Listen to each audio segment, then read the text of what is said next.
para o que pedimos a assistência e proteção dos vossos bondosos mensageiros e do nosso anjo da guarda, a fim de que nos esclareçam a inteligência e nos deem o discernimento necessário, a nós os encarnados e aos nossos irmãos desencarnados que aqui vieram com a permissão do Pai, para bem compreendermos o que vamos estudar. Rogamos a Jesus, nosso mestre e guia, seja conosco e presida a nossa reunião.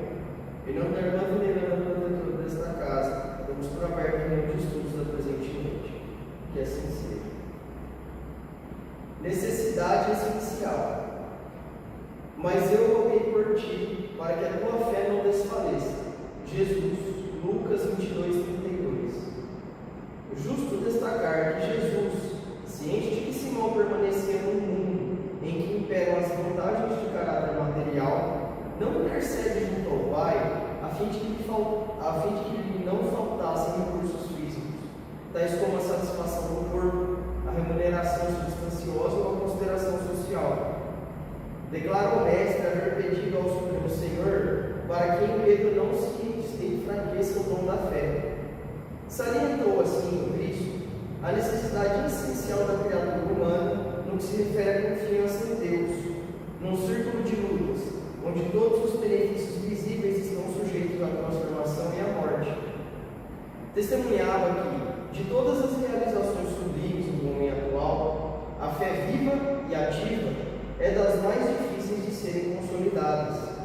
Reconhecia que a segurança espiritual dos companheiros terrestres não é obra de alguns dias, porque pequeninos acontecimentos podem interrompê-lo, feri-lo e adiá-lo. A ingratidão de um amigo, um gesto impensado, a incompreensão de alguém, uma insignificante dificuldade podem prejudicar o desenvolvimento. Em plena oficina humana, portanto, é imprescindível reconhecer a transitoriedade de todos os bens transferíveis que te cercam. Mobiliza-os sempre, atendendo aos superiores desígnios da fraternidade que nos ensinam a amar-nos uns aos outros com a fidelidade e devotamento. Convence-te, porém, de que a fé viva na vitória final do Espírito Eterno é o óleo divino que nos sustenta a luz interior para a divina ascensão.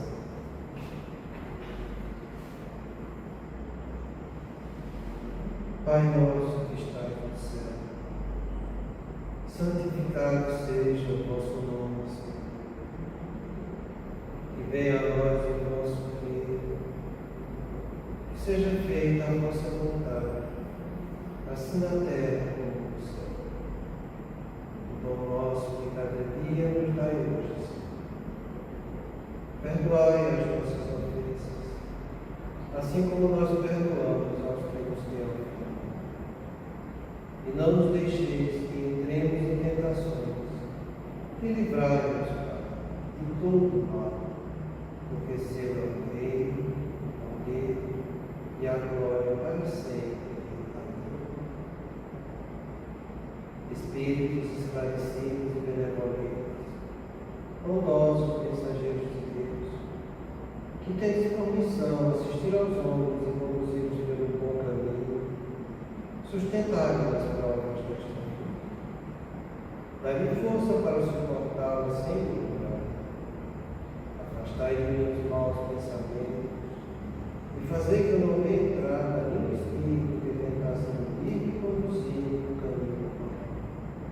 Esclarecei a consciência com relação aos meus defeitos e tirai-me de sobre os olhos do meu orgulho, capaz de impedir-os perceber e confessá-los a mim mesmo.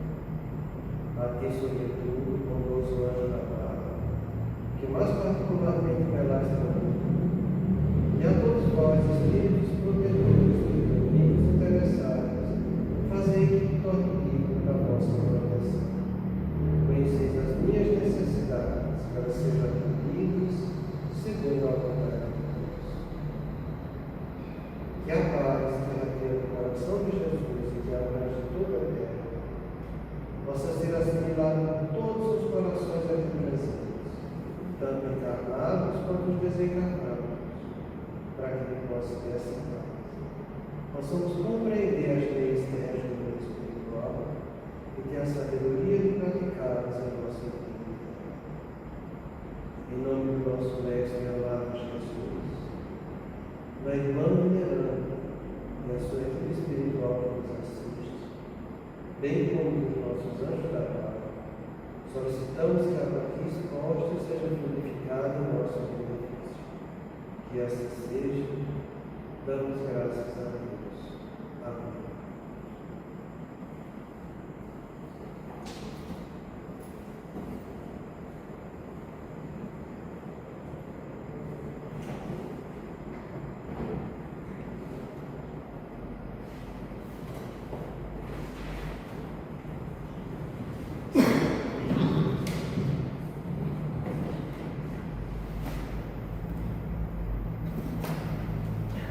Boa noite a todos. Boa noite. Dando continuidade ao nosso estudo,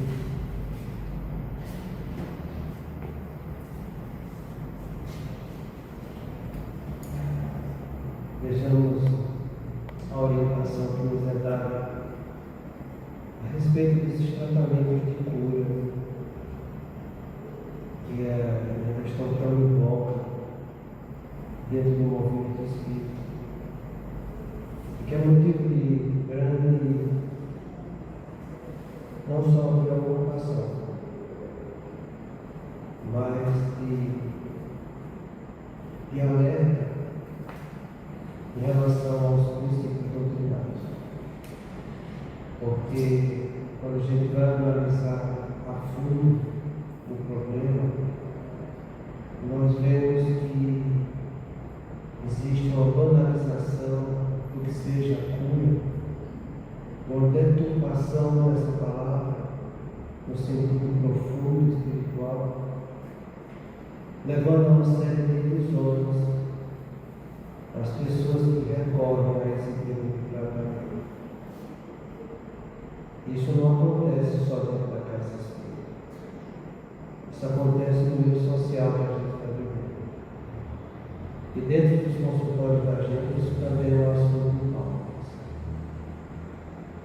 Então, a respeito desse tratamento de cura, ele faz essa alerta aqui.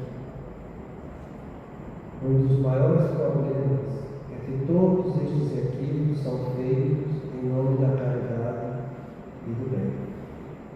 E os encarnados não percebem como estão sendo envolvidos, porque se acham fascinados em suas boas intenções e não veem a realidade do que está acontecendo, dando origem a absurdos em cima de absurdos, em nome destes pseudos trabalhos de Deus.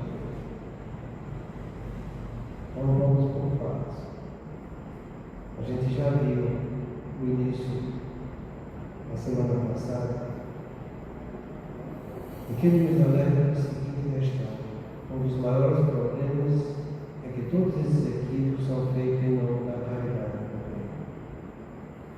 Fala-se de curas do corpo. No entanto, a pessoa que vai ler o livro dos Espíritos tem a questão de Kardec pergunta como Jesus entendia a caridade quando esteve aqui na Terra. E a resposta é benevolência para com todos, indulgência para com as imperfeições alheias e o perdão das ofensas. Eu fico me perguntando, toda vez que vejo essa questão, o que é que tem de assistencialismo e do lado material envolvido nisso? Perdão é uma atitude afetiva da alma. Indulgência é o bom senso daquele que tem um pouco de inteligência cognitiva. Benevolência é você realmente fazer o bem para aquela criatura. E aqui você pode questionar, mas curando o corpo a gente não está fazendo o bem para a criatura? Superficialmente sim. Mas para a gente que é espírita, e a gente já estudou a beneficência, a gente sabe que essa beneficência ela tem dois braços. A beneficência é o primeiro passo daquele que quer trabalhar a caridade. A beneficência tem um lado espiritual. Mas o braço espiritual da beneficência ele é prioritário ao braço material. Isso é um fato, um contexto que está no nosso Evangelho segundo o Espiritismo. Isso quer dizer o seguinte, que quando você for fazer algum benefício para alguém, em primeiro lugar você deve ver o lado espiritual daquela criatura. Qual a benevolência que você deve fazer com ele. Para depois, em segundo lugar, você ver qual é o braço material que você pode trabalhar para aquela pessoa que está passando por necessidade. Você jamais deve inverter o processo. Jamais você deve pensar que deve fazer o lado material e o do lado espiritual. Primeiro, sempre o espiritual. Sempre. Em qualquer coisa que você vai fazer. O material vem em segundo lugar. Uma pessoa que está passando por doença, ela precisa, acima de tudo, de tratar o seu lado espiritual da vida. O pai da medicina já dizia: antes de curar as pessoas, pergunta se elas estão dispostas a se desfazerem das coisas que lhe causaram mal. Isso Hipócrates falou antes de Cristo. Eu já trouxe essa frase para vocês. Mas é muito interessante. Antes de curar as pessoas, pergunta se elas estão dispostas a se libertarem das coisas que lhe causaram mal. Isso serve de alerta para qualquer criatura. Você, com as doenças que você tem, porque quem não tem doença nessa vida? Você que passa pelas dificuldades com o próprio envelhecimento, que muitas vezes geram um movimento de rebeldia da criatura humana, pergunta para você mesmo: será que você está disposto a se libertar das coisas que te causaram mal? Uma pessoa, por exemplo, que padece de diabetes e precisa se libertar do açúcar, ele está disposto a se libertar do açúcar? A pessoa que é obesa, que precisa ter alimentação na boca, ela está disposta a alimentar a sua boca? E assim por diante, vale para qualquer doença. A gente sabe, por estudar um contador de espírito, que as doenças, as mazelas que a gente tem no nosso corpo, vêm todas elas em consequência dos comprometimentos morais que causamos para nós mesmos na encarnação anterior. De que adianta você querer corrigir o corpo se você não corrige aquilo que moralmente é comprometedor naquela criatura? Se ela fosse uma alma abnegada diante da doença, ela mesma iria em busca da cura dela. Ela mesma iria se corrigir. Todo diabético sabe que não pode comer doce, não precisa nem falar, ela por si só parar. E assim por diante. Mas a má vontade do ser humano é uma coisa impressionante. Até os remédios que vão trazer algum benefício para aliviar um pouco as doenças, a natureza humana não gosta disso. E se tem algum problema que surge diante do tratamento, o culpado vai ser o remédio. Nunca é a criatura que sabe. São os remédios que fazem mal. Remédio é tudo veneno. E isso aí dá vontade da gente chorar, mas no fundo a gente ri quando escuta uma coisa dessas. Porque pessoas que vivem desse jeito, como você acha que se deve curar o corpo se ela moralmente ainda não caiu em si para corrigir os problemas que poderiam e deveriam estar sendo corrigidos nessa casa? Então, que a gente entenda que A gente precisa, diante do doente, a primeira coisa que você tem que visar é a educação que aquela criatura precisa diante da doença que tem. É isso que a gente chama de despertar consciências para o caminho do bem. Eleva o padrão moral do teu entendimento, para que você possa levar esse entendimento para aquele que precisa diante das doenças que estão passando. E aí você, em segundo lugar, vai ver o benefício material que você pode fazer para ele. Isso serve para tudo dentro de uma casa espírita e para tudo também fora da casa espírita. Hoje em dia, esse homem holístico está sendo muito valorizado na medicina. Hoje em dia, se trabalha em todas as áreas da medicina, a educação da espiritualidade diante das doenças.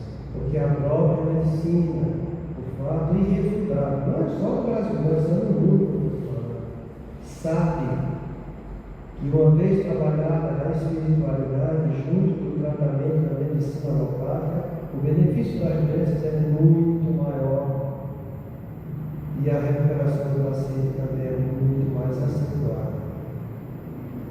Você tem uma noção, hoje em dia nas faculdades norte-americanas, 80% das faculdades trabalham em espiritualidade. Não só como curso efetivo, como curso também facultativo nas faculdades de uma maneira geral.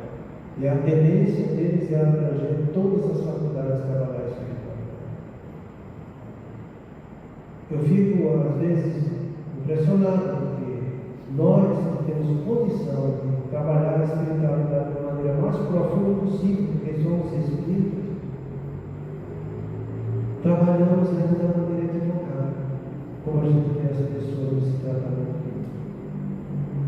Então, se lá fora a gente deve fazer isso para beneficência, valorizar primeiro o lado espiritual, para em segundo lugar valorizar o lado material, você imagina a responsabilidade que a gente tem dentro de uma casa espírita. Veja, por exemplo, as pessoas em nome da caridade, como estão falando aqui, como em nome do bem, querer fazer alimentação para as pessoas necessitadas, entre aspas, né? Bem entender essa necessidade. Antes de pensar em levar comida para o estômago dos outros, a casa espírita tem a obrigação, o dever e a responsabilidade de levar primeiro a alimentação espiritual para essas criaturas que estão passando dificuldades. Não é função da casa espírita alimentar a barriga de ninguém. A função da casa espírita é alimentar as almas das criaturas que aqui vivem. Essa história de alimentar a barriga dos outros é secundária e bem secundária. Antes de fazer isso, tem que ser montado um protocolo muito bem fundamentado de como vai ser a educação dessas almas que aqui vão chegar. E para você montar um protocolo, você tem que saber que tipo de pessoas você vai estar convivendo, que tipo de necessidades vai estar pensando, como você vai estruturar as pessoas que trabalham nessa área, como você vai usar a literatura espírita para trabalhar a educação desses irmãos que estão passando necessidade. Porque senão a gente vai morrer nisso aqui que ele acabou de falar. Um dos maiores problemas é que todos esses equipes são feitos em nome da caridade do bem.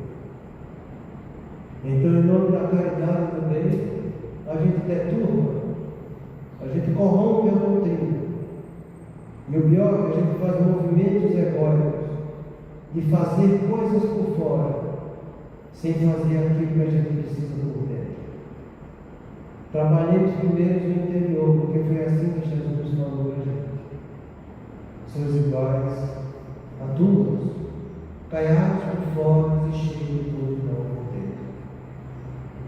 Muitos ficam envolvidos querendo caiar por fora, mas massageando o ego deles, dizendo que estão alimentando barriga, mas não estão limpando esse tubo cheio de podridão por dentro que faz a criatura passar por uma prova expiatória da pobreza.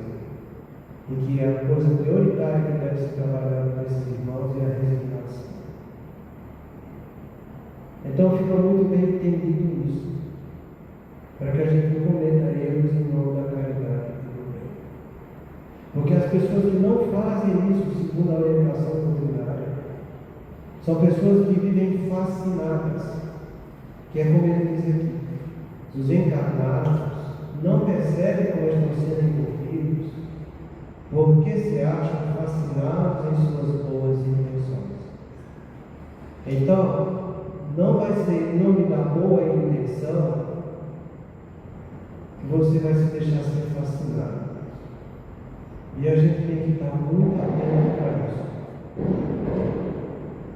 Porque vão ser muitos irmãos nossos que já são fascinados, que não seguem princípios doutrinários, mas que usam o rótulo do Espiritismo e que chegam com toda arrogância, querendo abrir casa de sopa, casa de não sei o quê, casa de comida disso, de comida daquilo. E estão um pouco ligando, um pouco se importando para o lado espiritual do problema. Então que a gente não se deixe ser fascinado também por essas criaturas. Porque as casas espíritas estão cheias disso. E a gente não deve entrar nesse movimento equivocado. É fato, e eu torno a repetir, prioritário, em nome da beneficência, que o braço espiritual deve prevalecer em cima do braço material. Se as pessoas estão passando necessidades, quem não está? Quem não passa por necessidade física está passando por necessidade moral. Mas no planeta de provas e expiação, o que mais tem é necessidades. E aí é como eu falei nas reuniões passadas. Você já falou para entender o que significa essa palavra necessidade? Você já falou para entender que o próprio homem corrompeu a necessidade, que é uma forma instintiva de sobrevivência, para viver baseado exclusivamente em sentir prazer? A necessidade do homem que ele passa lá fora não é porque ele está tendo dificuldades na sua atitude de conservação. É porque ele vive em busca de realizar prazeres, e em nome dos prazeres ele diz que aquilo ali é a sua necessidade. E pessoas que vivem assim precisam mais de educação, de instrução, para que eles caem em si. E digo mais, eles vieram e reencarnaram aqui com essa proposta de chegar aqui e trabalhar essas necessidades realmente espirituais. E não ficar aqui em busca de realizar necessidades dos prazeres do corpo. Cuidado, para que a gente não seja levado de rondão por pessoas que vêm com esse negócio aqui chamado de boa intenção. Entenda, intenção de cada um tem como fundamento, como base, as suas crenças pessoais. A gente está falando de doutrina espírita. A gente está falando de algo que Deus mandou para a gente. A nossa boa intenção tem que ter a boa direção da doutrina. E não a intenção pessoal de fulano, ciclano e beltrano. Que em nome da arrogância e da sua fascinação, querem fazer coisas e fazer coisas. Achando que fazendo coisas estão fazendo alguma coisa de bom para essa. E não estão. Estamos cansados de falar. A única coisa que você vai sair levado positivo dessa vida, quando voltar para o mundo espiritual, vão ser as mudanças interiores que cada um fez por si mesmo. Vai ser um homem novo que cada um vai estar construindo dentro dele mesmo. Fazer coisas por fora não te muda em nada dentro de você.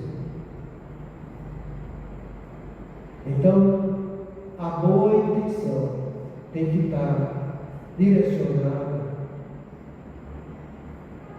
no princípio doutrinário, e isso deve prevalecer dentro da casa espírita. Toda vez que você envaidece suas crenças, você está fascinado. Eu vou repetir isso, porque eu gostaria que ficasse bem na cabeça de vocês e dos espíritos que estão aqui nos escutando. Porque eu sei que ultimamente esses espíritos que estão aqui nos escutando, tem muitos que frequentaram essa casa. Quem se envaidece em suas crenças está sendo fascinado. Quem fica estimulando a fazer coisas, e muitas vezes não dão continuidade nessas coisas, e a maioria das vezes fazem justamente isso, achando que fazendo coisas estão fazendo caridade. Então, caridade é benevolência para com todos, caridade é indulgência com as imperfeições alheias, caridade é perdão das ofensas. E quando falo beneficência, benevolência para com todos, lembre da beneficência, que é o começo da caridade, primeiro lado espiritual. A gente sabe disso tudo, isso está no nosso Evangelho. Mas o movimento espírita muitas vezes não segue os princípios do outro lado. E as pessoas se fascinam com elas mesmas. E fascinadas com elas mesmas, elas facilitam também a obsessão exterior que vão chegar até elas pelos seus próprios vícios morais. É como diz na minha terra, eu gosto sempre de repetir. De boa intenção de fé está cheio. E tá. E não tenho dúvida. Porque as pessoas que da sua boa intenção estão vivendo e permanecendo suas crenças e deixando de lado a doutrina. Então tudo que a gente deve fazer, tudo que a gente deve programar, não só lá fora, mas principalmente dentro da casa espírita, em primeiro lugar, tem que dar o lado espiritual. Em segundo lugar, o lado material. Quando essa casa parou de oferecer a sopa, ninguém morreu por causa disso. Você sabe, então, uma casa muito cheia. De todas as pessoas que a gente atendia aqui na sopa, nenhuma foi lá no centro pediu para a gente uma cesta básica. Nenhuma. Você sabe que é nenhuma? Ontem eu falei isso para você, né, Júlia? Nenhuma. Sinal que realmente não necessitava, né? Dessa tipo de coisa, ou se necessitava, subiu. Não só não necessitava, entendendo por necessidade, isso que eu comecei a definir aqui, como também não foram orientadas do ponto de vista evangélico, para saber que deveriam modificar sua maneira de viver e encarar a vida. É o que eu estou te falando. Esse ano todo que foi feito aqui, foi envaidecer o orgulho dos outros que tratavam de seus pobres que passavam fome. Entre aspas. Entre aspas. E sobre isso aqui, foram muitos os espíritos que frequentaram essa casa que viveram isso. E digo mais, muitos devem estar até revirando na tumba até hoje. Porque usar essa palavra caridade de uma maneira deturpada para si e para os outros. Deturpado também essa palavra chamada bem, que é o único caminho que Deus fez para os filhos dele. E não é a gente que vai se deixar levar de rolo não por causa disso. Porque se você não tiver vigilância, você vai ser convidado também a abrir oportunidades para que os outros continuem querendo fazer errado. Não sei qual vai ser a escolha das pessoas aqui, mas uma coisa eu te garanto: vão ter que me enfrentar com a minha boca falando. E também no meu trabalho, e procurar me dedicar para esclarecer almas, despertar consciência, para depois pensar nas qualidades materiais. Qualidades e necessidades materiais, você tem um mundo inteiro aí para fazer isso. Da porta para fora, tudo é para fazer isso.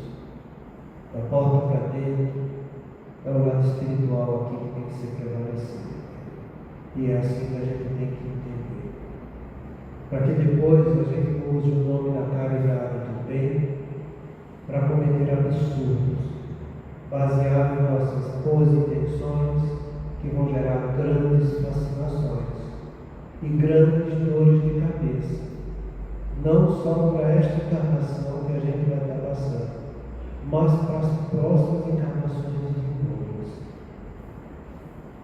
Porque entenda, e entenda bem, responsabilidade é a obrigação ou dever de agir ética e conscientemente, tanto em relação a você como ao próximo, sabendo que você responderá pelos seus atos, pelos atos alheios e por tudo que lhe foi confiado. Eu creio que o espírito que frequenta essa casa já deve ter analisado um pouco essa definição, porque eu já falei muito dela, para que você compreenda o peso do que é a responsabilidade e entenda que responsabilidade ela jamais vai se separar da consciência. Toda vez que a tua consciência agir falseada no caminho do bem, a responsabilidade vai te chamar a atenção, porque você errou. E é ela quem diz: você errou. E essa sensação angustiante que vai surgir diante do erro, que muitas vezes vai ficar te censurando, chama isso de remorso. O remorso é a autocensura diante do erro que te chama para a responsabilidade de se corrigir. Porém, se essa autocensura for muito grande, ela vai te depreciar e vai deixar você preso na culpa, na autocondenação. Quanto maior o conhecimento, maior a responsabilidade. Como o espírita tem conhecimento. E se ele não diz que não tem, é por erro dele, que é preguiçoso e não quer estudar. E aí já começa com a preguiça moral. É mais culpado ainda, porque isso a gente chama de cegueira voluntária. Para você ter uma noção do que é o peso de uma cegueira voluntária, eu vou te trazer a definição que o Drusus fala para André Luiz no inferno. Está lá no primeiro capítulo do Univação e Relação. Está ele pela terra, vendo uma tormenta no mundo espiritual inferior. E essa tormenta, André Luiz escreve que é uma coisa extremamente triste ver os irmãos todos deformados, sendo levados por aquela ventania, aquele vendaval, gritando, sofrendo, esperneando, porque essas tormentas vêm para limpar um pouco a região trevosa que ele vive, para que as ideias dele possam ser melhoradas na virtude das ideoplastias que estão sendo destruídas ali. E André Luiz perguntou: mas aqui tem criança? Eu falei: não, aqui não tem criança. André, aqui eu aprendi que o inferno é o processo que nasce da maldade calculada, que vem da cegueira voluntária e da perversidade. Por exemplo, maldade que nasce da cegueira voluntária e da perversidade. Cegueira voluntária é você não querer estudar. Ou se estuda, não querer aprender. Porque aprender é diferente de estudar. Já falei para você. Aprender é conhecimento informativo, que é estudar. Mas além disso, é conhecimento informativo para se transformar num conhecimento reflexivo em você, para que sua consciência concorde com aquilo que é novo, que ela sabe que é certo, para que sua vontade atue. Então, cegueira voluntária é isso. Muitas vezes as pessoas escutam. A gente mostra, a gente estuda, a gente trabalha, a gente hospitais, era mastigado. É assim. O livro está aqui. Mas a pessoa não quer aprender. Ele não quer refletir aquilo. Porque as intenções dele, ele dá mais valor do que a verdade. É o puro orgulho em ação. Se a gente sabe que a humildade é eu amar mais a verdade do que a mim mesmo, o orgulho é eu amar a mim mesmo mais do que a própria verdade. Então, quando você vê pessoas que não querem estudar ou que não querem aprender, é porque são pessoas extremamente orgulhosas, que vivem mais das suas boas intenções do que da própria verdade. Ou se você não se junte com pessoas desse jeito. Porque fascinação, obsessão, é como o próprio Kardec fala no livro Viagem Espírita de 1862. Ele diz que a obsessão ela é que nem uma fruta podre junto com as outras.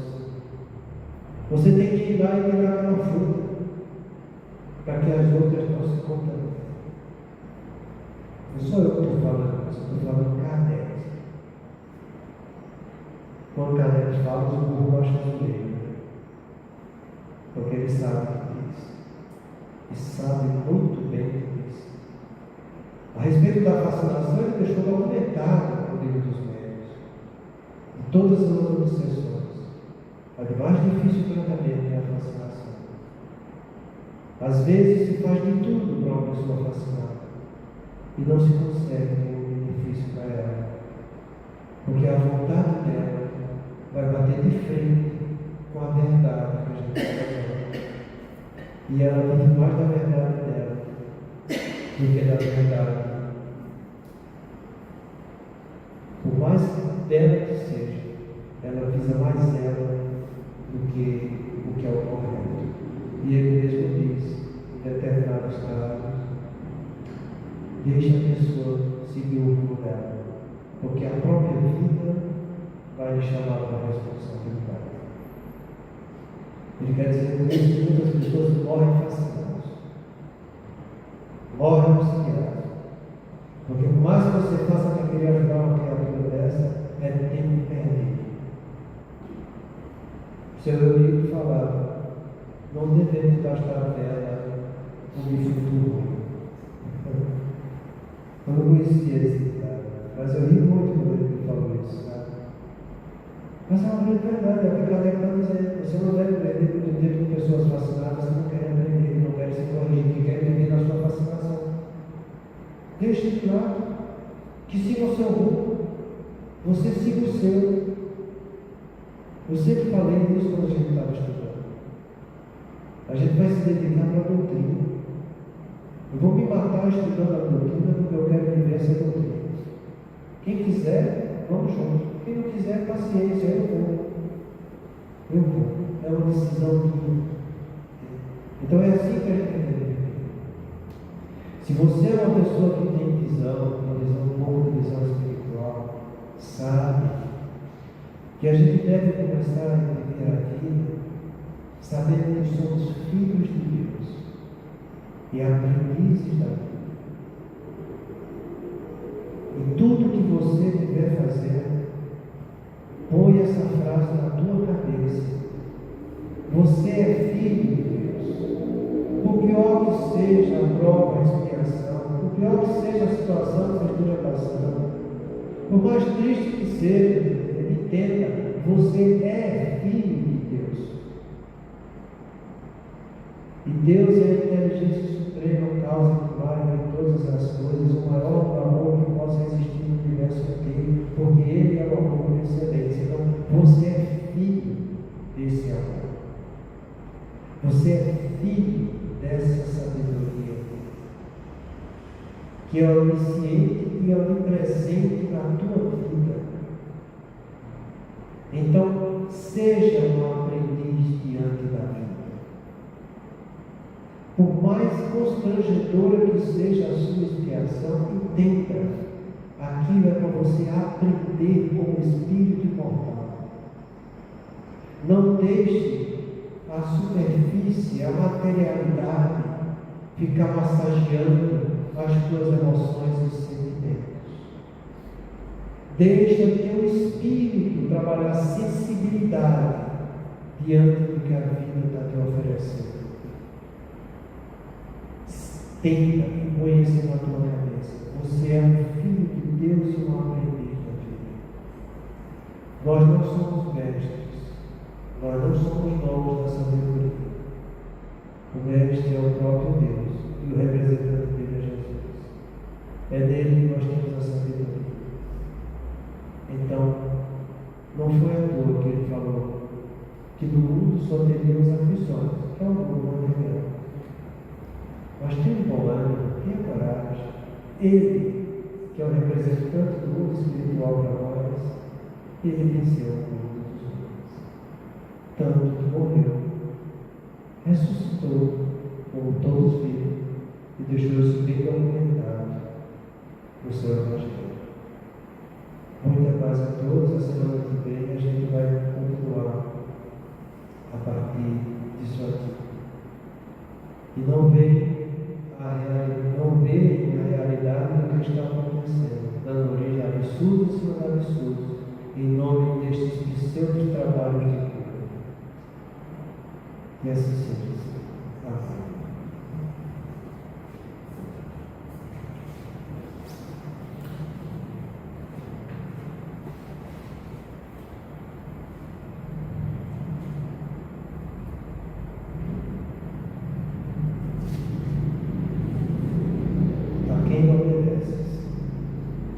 Sendo ele consumado, venha a ser a causa da eterna salvação para todos os que lhe obedecem. Paulo, Hebreus 5:9. Toda criatura obedece a alguém ou a alguma coisa. Ninguém permanece sem objetivo. A própria rebeldia está submetida às forças corredoras da vida. O homem obedece a toda hora. Entretanto, se ainda não pode defender a própria submissão por virtude construtiva, é que não há, atende antes de tudo, aos impulsos baixos da natureza, resistindo ao serviço da alta relação. Quase sempre transforma a obediência pelo salva em escravidão pelo governo. O Senhor estabeleceu a gradação do caminho, instituiu a lei do próprio esforço na aquisição dos supremos valores da vida. E determinou que o homem aceitasse os desígnios para ser verdadeiramente livres. Mas a criatura preferiu atender à sua condição de inferioridade e organizou o cativeiro. O discípulo necessita examinar atentamente o campo em que desenvolve a própria tarefa. A quem obedeces? Acaso atendes em primeiro lugar às vaidades humanas ou às opiniões alheias, antes de observar os conselhos do resto de tudo? É justo refletir sempre quanto a isso, porque somente quando atendemos em tudo aos ensinamentos vivos de Jesus é que podemos quebrar a escravidão do mundo em favor da libertação do mundo. Obrigada, Deus. Jesus, por mais um momento de estudo, por todas as oportunidades que nos dá cada dia.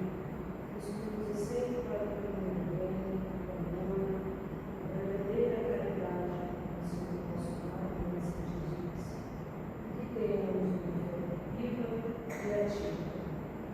Pai nosso que estás no céu, santificado seja o vosso nome.